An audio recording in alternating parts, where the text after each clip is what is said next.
মসজিদে মাইক আছে, মসজিদে এবার খবর না বলছে যে এটা মসজিদে মাইক থাকলে ইবাদত হবে না। আচ্ছা, প্রশ্ন হচ্ছে মসজিদে মাইক থাকলে ইবাদত হবে কিনা, নামাজ? নামাজ হবে না। হ্যাঁ, মসজিদে মাইক থাকলে ওই মাইকে নামাজ পড়লে ইবাদত হবে, নামাজ হবে না। এই মাইকটা হয়েছে আমাদের সুবিধার জন্য।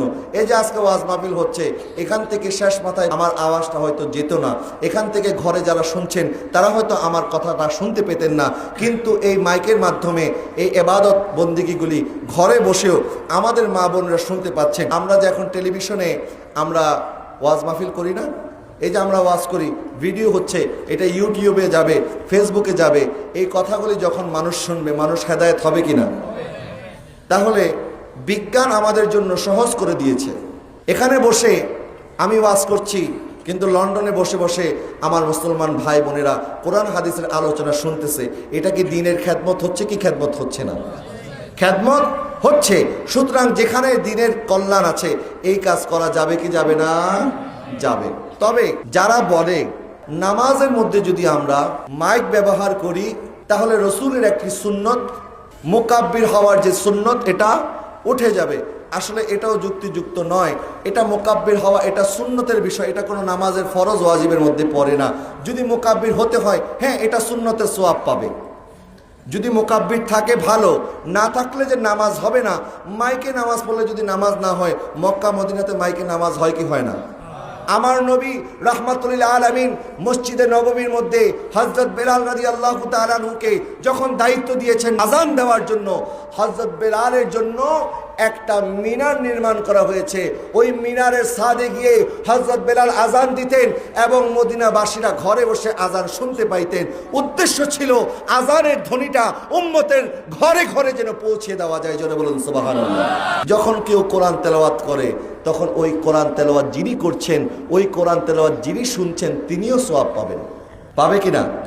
তবে একটা কথা পাশাপাশি বলা দরকার, দেখা যায় যে আমাদের দেশে যেইভাবে সবিনা পড়া হয়, উনি আলহামদু থেকে যেইভাবে পড়া শুরু করেন, খালি আয়াতের শেষ অংশ ছাড়া আর কিছুই বোঝা যায় না। আমার আল্লাহ বলছেন ওয়ারাত্তিলিল কুরআনা তারতিলা, কোরআন পড়ো কিন্তু সহি শুদ্ধভাবে পড়ো। তারাবির নামাজের মধ্যে এমনভাবে আমাদের হাফেজ সাহেবরা নামাজ পড়ে, উনি কি কোরআন পড়তেছে না কি পড়তেছে এটা উনি জানে আর আল্লাহ জানে। এরকম কোরআন তেলাওয়াতের মধ্যে কোনো সওয়াব অর্থ বিকৃত হয়ে যায়। কোরআন তেলাওয়াত করার সময় হুঁশ নিয়ে তেলাওয়াত করতে হবে।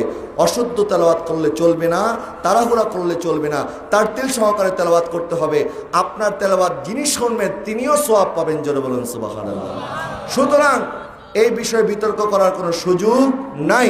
যেইভাবে এই মোবাইলকে আমরা ব্যবহার করি আমাদের কল্যাণে, এই মোবাইল কেউ গান শুনে, আবার কেউ নাতও শুনে, কেউ কোরআন তেলাওয়াতও শুনে।